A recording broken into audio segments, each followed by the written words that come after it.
Hi, everybody. I'm Tamara Zoner. And I'm John Davis. Welcome to Spirit Cafe. Come in, sit down, and grab a cup of love. A Spirituality Without the Guilt podcast. So spirituality nowadays has really become an interesting topic because I recently spoke at an event, and it was very interesting because when I got there, the company gave everybody in the room the book Think and Grow Rich. And they were really pulling out spiritual topics in a corporate environment. And so I think it's rather interesting where spirituality is going right now. And I think the only person who has the unique perspective that I truly believe in and truly respect is my good friend and cohort in crime, the lovely Tamara Zoner. And so, hello, Tamara. How are you today?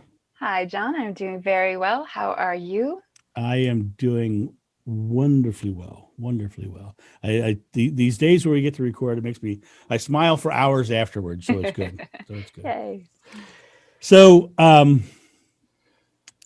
the more I speak in corporations all the time, all over the world, and yoga has become a regular practice. Mm-hmm. Meditation is talked about openly. The more manifestation is sometimes talked about openly. Think and Grow Rich is basically an old-fashioned law of attraction book. Yes. Right. And so I'm finding that spiritual thought and spiritual principles are really getting out of the woo-woo and esoterica and into the mainstream. Have you found that to be true? I definitely think that it is more mainstream. And I think that those concepts can come into a corporate environment under the guise of business sense, right? Think and Grow Rich. It's very much sort of a business-minded law of attraction book. Like how to make money, how to be successful. And so there's this sort of inching in of spirituality, I would say, into the mainstream, which thank goodness, frankly. But my question for you is, why was it separate in the first place? So when did the current corporate culture, really begin? And why was spirituality so separated from it? Boy, you've just opened up a can of worms, lady. You just opened up a can of worms. Biggest industry in the world is religion. Biggest, wealthiest things in the world are religion. That's why televangelicals and the TV religious people. Yeah. right. I sound like Porky Pig. That's all of them. That's why they all have private planes and big mansions and all that stuff, because it's a business. Right. So religion is big business. Right. And the Catholic Church is one of the wealthiest in the world. They have their own bank. They are a business. Mm-hmm. And so the what's really kind of opened up is that business and religion have walked side by side, for a long time. And even you go back to the Knights Templar. The Knights Templar were the first international bank. Okay. So in other words, if you were traveling from France to England and you had a lot of money, you would give it to the Knights Templar. They would give you a ticket. When you got to England, you would find the Knights Templar, give them the ticket, and they'd give you your money. Okay. Oh, wow. So, yeah. So it's very much a business model, right? And business and esoterica do not meet, because it's like, for instance, when you look at the Bible, pre-Nicene Council, and I always rag on the Nicene Council, but pre-Nicene Council, everything was very esoteric. Everything was very, God is love and God is this, and Jesus was a prophet with knowledge rather than the Son of God. Mm-hmm. But by knocking him into Son of God, I now have a commodity that I can sell. Right. So it became a big business model. And when I speak at corporations right now, what I find really interesting is the majority of the big companies that I speak for are very hardcore Christian companies. And they lean into their very big Christian beliefs, right? And which is interesting because when you look at Christianity or that faith, and then you look also at New Age people, you suddenly see a really interesting dichotomy, because in Christianity, they're all getting rich. Right. In New Age, they all think money's bad. Right? They all have that argument against it, saying that, you're not spiritual if you're wealthy. And then in Christianity, they say it's easier for a camel to go through the eye of a needle than a wealthy man to get into heaven. But that is not sort of practiced in their belief in a negative way. But like we said before, you take too much or excess, and then that camel can't get through that small gate that goes into Jerusalem, right? Yeah. But in the religious faiths, they really lean into that wealth aspect, and that and it's funny because the people who are in charge of the religions are the wealthiest ones. And so, like I said, you've opened a can of worms with me on that one because of the fact that it really, I think you can't separate the two. I think that the way the corporations and the world has worked in a way has stemmed out of religion. Even in the Middle Ages, if you wanted to go to heaven, you had to deed your property to the church. Oh my gosh. Right. And so that was part of the deal, right? Right. And so it's all business and business models. And it's really interesting is Jesus was talking about, they asked him about taxes, and he says, give to Caesar what is Caesar's, right? So he's talking about, I'm not into the money thing. I'm into that's them, not me. Okay. And when I look at Jesus specifically, I see a person who knew how to manifest into his life certain things. But even Jesus was surrounded by Lazarus, a wealthy landowner, Matthew, a wealthy tax collector. He was surrounded by wealthy people all the time. So even he understood that there was, he was living off the money. But when I deal with corporations now, and I start bringing in spiritual topics, I have to literally parse my words. And I can't talk about manifestation. I have to talk about goal setting and action steps. Right. Right. Yeah. And so what I find really interesting is that if I sneak in a few spiritual leaning things, people in the audience will come up and talk to me about that afterwards, because they're all about the spirituality aspect of it. I really think that when you look right now at the attendance at churches right now, they're at an all-time low. All-time low. I really think that we are now shifting into a time when spirituality and science are becoming one. And agreed. Yeah, and I think that it's going to end up changing the world in a really positive way. Sorry, I went a long time. No, it's good. It's so interesting. And I love that you brought up science and spirituality, because science is now backing up spirituality, right? And so do you feel like in the corporate setting, is it also becoming more acceptable then to bring in those spiritual topics without so much of the language tweak? Or do you still feel it's very necessary to use those small changes in the language?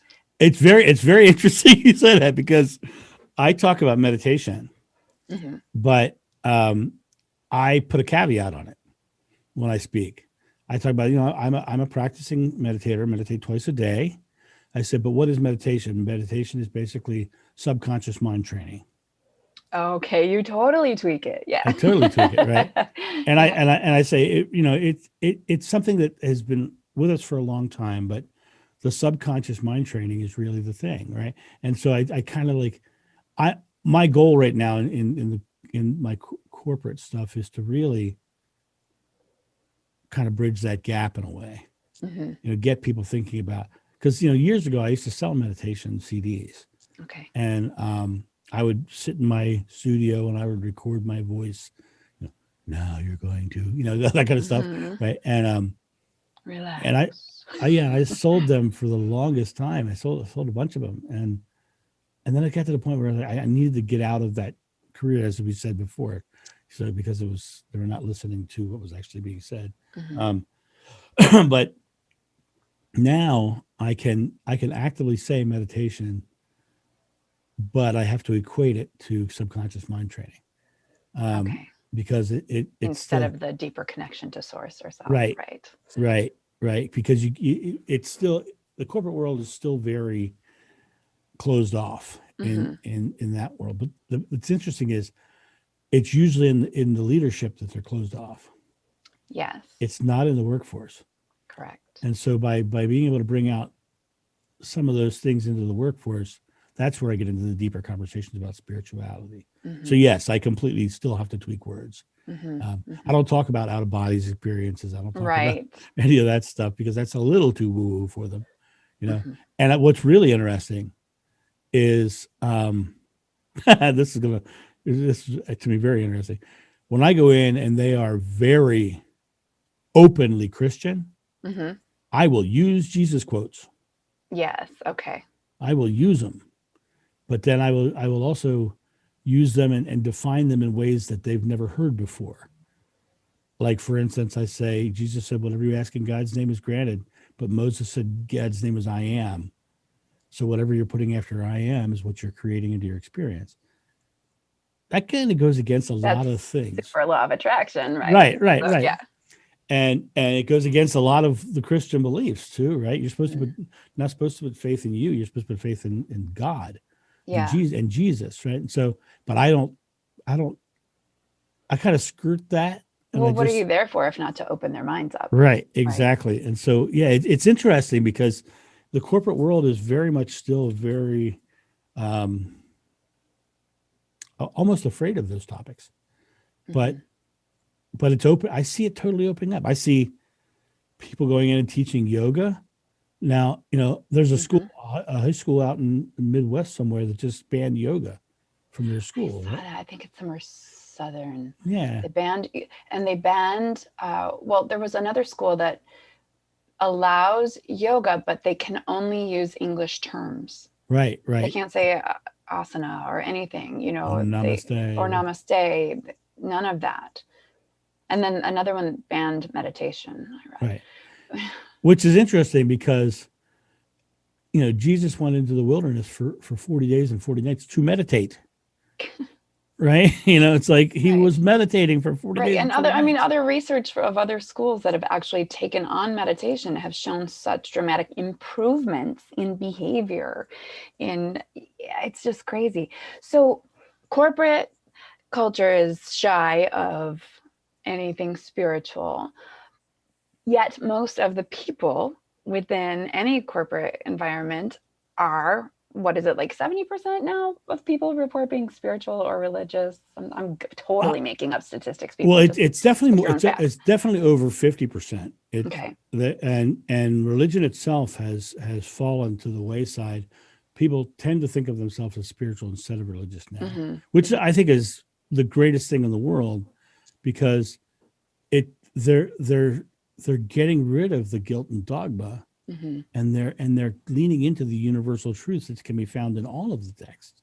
Yeah, exactly. And like that way, all religions have a grounding, a benefit, right? It's not one is right and all the rest are wrong.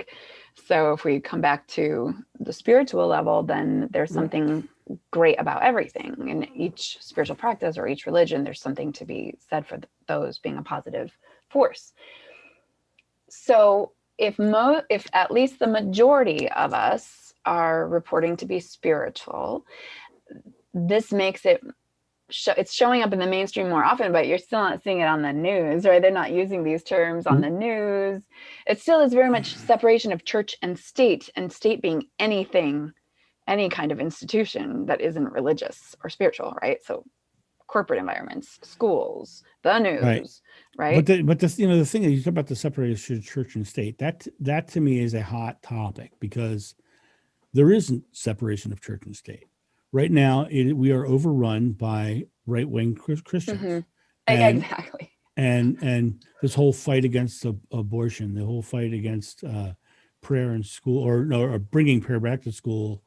I think prayer in school is fine as long as it's prayer and meditation, or prayer, time of reflection, time of mindfulness.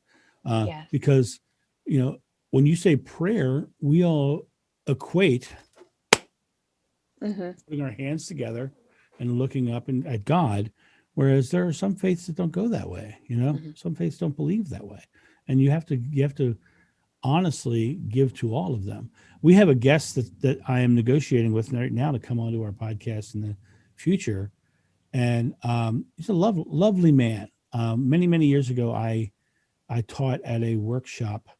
Actually, it was a whole summer course that I taught inner city kids theater, and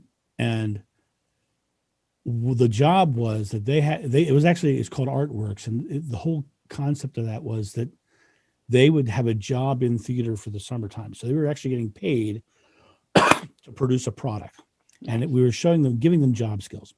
So my job was to guide them through, but not spoon feed them, and let them produce a product.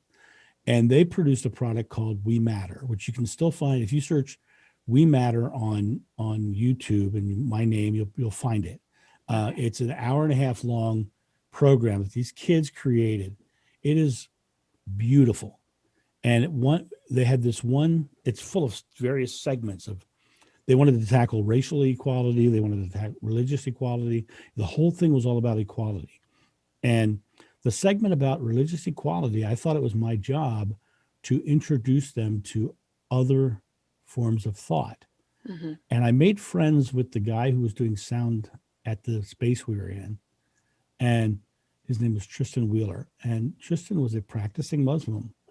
And I said, Tristan, would you come talk to my kids about Islam? And he came, and he's a lovely, lovely man. And he came and he spoke, and the kids got a whole new perspective on Islam, because it was, Muhammad said, he who knows not kindness has no faith. And there's actually Muhammad quotes that talk about respecting women and animals. You don't hear that in the hardcore fundamental Islamists. You only hear that in the people who actually follow what Muhammad said, right? And so, to me, it's interesting. But now, I don't think I'd have any problem bringing him into a corporate environment and letting him talk in there. I don't think he would do it right now, because people of that faith are very shunned by right-wing Christians, and which is fascinating, because historically, the most damaging religion in the world is Christianity. I mean, Hitler was Christian, right? And Timothy McVeigh was Christian, and the people who did the Crusades were Christian. The people who wiped out the Central American natives were Christian. Yeah. I mean, the mass genocides around the world, the biggest mass genocides in the world, were done by Christians, and I think they're missing Jesus's point. But that's my take on that one. The thing is, with to bring it into mainstream now, you've got to be able to start looking at diversity and inclusion in a new way. It can't just be about race; it has to be about religion and spirituality as well.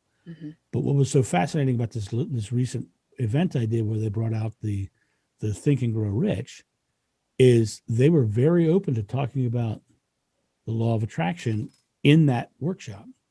Interesting. And so, and that's an anomaly, because most of them are very not, right? Very not. Yeah. And you have to like look at before, as you're going into your events, you have to do your research on whatever company you're speaking for to find out what their beliefs are. And the ones who are very overtly Christian, you can find it on all their websites.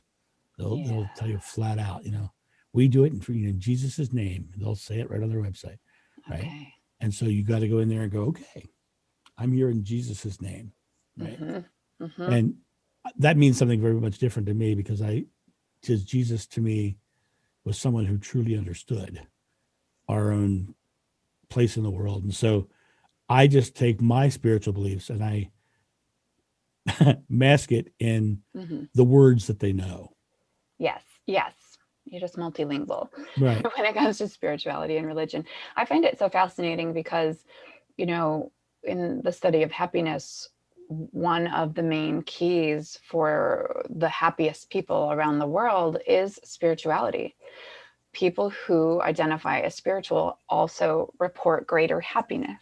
Mm-hmm. And so greater happiness leads to better teams and better work environments, and therefore better culture in corporate. And so to force that separation and to ignore it, really, to ignore it and to make it not okay for people to show up in their spiritual beingness at work. I get not being like, oh, you better meditate, you have to meditate, or you should believe what I believe. No, but to come in as a good human being with a spiritual practice, which I feel grounds us closer together and connects us on a deeper level, which then brings more compassion into the world and especially, of course, the workplace. When we have a spiritual practice, we are more patient, considerate, kind to everyone around us. And I mean the spiritual practice of those things, of compassion, not just the religious saying I'm compassionate because I'm Christian, because those two don't always show up together. So, to actually have in the mainstream the spiritual tenets of human goodness, we get a better world from it. We get a kinder, more loving, more patient society. We see violence decrease. We see tolerance increase. And so I hope it's becoming more mainstream. I hope that each person who takes ownership of their own spiritual self allows that to shine out, and we don't hide it. Yes, we can translate it into language that the people around us will understand. And we actually live what we learn and practice to ourselves so that we bring that out into the world. And it, like anything, like the happiest people around you, right? If I go out all shiny and carefree and fun and loving, then I'm giving others permission to do the same. And if I go out and openly say, yes, I'm a spiritual individual, then those other people who are like, well, being real quiet about that, like, oh, I am too. Me too. Okay. Yep. I can show up spiritual. And we make it okay. And at the same time, we make it perfectly okay if you're not. Right? Because that's the tolerance that comes in. That's the compassion that comes in when we do practice spirituality, is it's okay, whatever you are. Right. And that's the way it's got to be, especially, in America, it's a melting pot. There's all kinds of religions in this world. There's the Jewish religion, there's the Baha'i faith, there's the Islam, there's Christianity, there's, Buddhism, there's Hinduism, and what I find most fascinating is the ones that are less open to the others are the ones that just want to be right. That's all they want, is to be right, not happy, right. And there's the old saying, you can be right or you can be happy. And I would say you can do right or be right. Right. Do right or be right. That's a great one. Do right or be right. And you can use that one on your next YouTube video. Yeah, there you go. That was good. That was excellent. I find that by closing myself off, and I, not that I do in any way, shape, or form, but if I close myself off to other religions and other thoughts, then my own experience would not be as rich, would not be as enjoyable. Because, when I traveled through the Middle East, I was always with Muslims, right? Right. And I was always treated tremendously well because I live spiritually. Mm-hmm. I respect them. And when you look at like Hinduism, they talk about the prophet Isa. Well, Isa, when you talk to a Hindu, someone who's, in that, and Hindu is like saying Christianity, Mm-hmm. so there's all branches of Hinduism. Okay.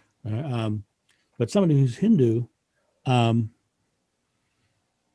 they'll tell you all about Prophet Isa, and they'll build out the story of Jesus, because Isa was Jesus when he wasn't in the Bible, but when he was a child and an adult. So, I find that when I open myself up to other religions, I have a greater understanding of what Jesus taught, Mm-hmm. right? And then when you look at the Second Coming of Christ by Yogananda, that's literally him taking the New Testament and what Jesus said and putting it side by side with Hinduism. And you see like direct correlations. So, by opening it up and looking at it from a broader perspective. And the other thing is that Islam, when you look at Islam, Islam, Judaism, Christianity, and Baha'i all stem from Abraham. Mm. They're all in the same strain, right? It's just a matter of which one do they believe. So Judaism doesn't believe that the Messiah has come yet. Christianity believes that Jesus was the Messiah, right? Islam believes that Jesus was the next in line of prophets after Moses became Jesus, and after Jesus became Muhammad, right?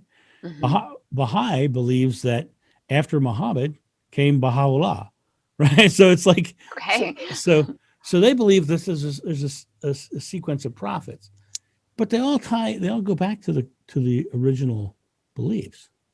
And so if that's the case, why in this world that we live in right now can't the corporations then go, okay, if they all have the same core element, Mm-hmm. can't we kind of lean into that and go, okay, as opposed to lean into only Jesus is the only way? Mm-hmm. Mm-hmm. Because all you've just done is you've marginalized people and you've alienated people. And Yes. some of those are the smartest people you'll ever meet, the Mm-hmm. people who don't believe the same thing you do. Exactly. And if we're open to that, and we're open to the best of all of the different religious or spiritual practices, and then I consider myself an eclectic, spiritually eclectic, let's say that. And so I just kind of collect what I like, what feels good, and then so there's no I am not this or that. I am what I am. And Thank you, Popeye. You're welcome. I had some spinach for lunch today. I am what I am, and that's all that I am, because I am what I am, what I am. You do a much better Popeye impression than I do. When we do that, we open to learning so much more about the world and the people around us, and it creates such a more open and beautiful experience for all of us. So, is it becoming mainstream? Cool, I hope so. And will it eventually be completely acceptable to use spiritual language across the board? I think so long as there's, again, no shoving of my beliefs down your throat. It's an acceptance of everyone's different beliefs, as long as they're like good, right? Well, good statistically, that is exactly what we're seeing. We're seeing religion fall to the wayside and spirituality grow. And it's interesting because when you talk to the doom and gloom religious people, Mm-hmm. they call it the end times. Well, Mm-hmm. absolutely, it could be the end times. It could be the end times for religion, Right? but not the end times for our own spiritual nature and our own spiritual experiences. Yeah. So with every end, there's a beginning. So there's and corporations are definitely going that way. Mm-hmm. I'm seeing the changes. I'm writing it and I'm staying right with them. Mm-hmm. So I'm not pushing myself out, because you know what? That's where the money is. Yeah, right. And as we have discussed previously, having money is not spiritual. Right, exactly right. Exactly Because we right. can do more good in the world when we have more resources to do it Absolutely. with. And we'll leave here in just a few minutes, but I find it interesting when I talk spirituality, the people who judge me the most are not Muslims, they're not Jewish, they're not Baha'i, they're not Buddhists, they're Christians. Yeah. And they judge me harshly. They treat me poorly. I had one lady one day says, "You can't think of spirituality as a salad bar where you get to pick and choose from each one."